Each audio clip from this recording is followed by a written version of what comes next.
ஐயனார் துணை சீரியல்ல அடுத்து வரை பேசல நிலா இருந்துட்டு ரொம்பவே சந்தோஷமா இருக்காங்க.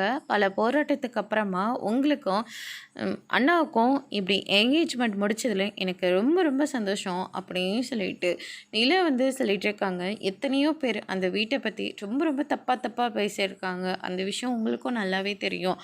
ஆனால் இப்போ நான் அந்த வீட்டில் கல்யாணம் பண்ணிட்டு சந்தோஷமாக இருக்கேன். அடுத்தது நீங்கள் வரப்போகிறீங்க.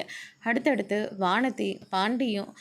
பாண்டியும் வானத்தையும் கல்யாணம் பண்ணிப்பான். பல்லவனும் ஒரு நல்ல கவர்மெண்ட் ஜாப்க்கு போக போகிறான் அப்படின்ற மாதிரியும் சொல்லிக்கிட்டு இருக்காங்க. அதுக்கடுத்து தான் நம்ம கார்த்திகாவால் இதை ஏற்றுக்கவே முடியல. சந்தா இருந்துட்டு நேராக கார்த்திகா கிட்ட போயிட்டு பேசுகிறாங்க. உங்களுக்கு ஏதாவது பிரச்சனையா அப்படின்னு சொல்லிட்டு கேட்குறாங்க. இல்லையே, எனக்கு என்ன பிரச்சனை வரப்போகுது? இல்லை, நானும் பார்த்துக்கிட்டே தான் இருக்கேன். உங்கள் முகமே சரியில்லை, அதனால தான் உங்களுக்கு ஏதாவது பிரச்சனையான்னு நான் கேட்டேன் அப்படின்ற மாதிரி சொல்லிடுறாங்க. இல்லை அவ்வளோ தூரம் ட்ராவல் பண்ணி வந்திருக்கோம், இல்லை சரியாக தூக்கம் இல்லை அப்படின்ற மாதிரி கார்த்திகா சமாளிச்சுட்டு அங்கேருந்து போயிடுறாங்க. அதுக்கடுத்து தான் சேரன் இருந்துட்டு ரொம்பவே சந்தோஷமாக இருக்கார்.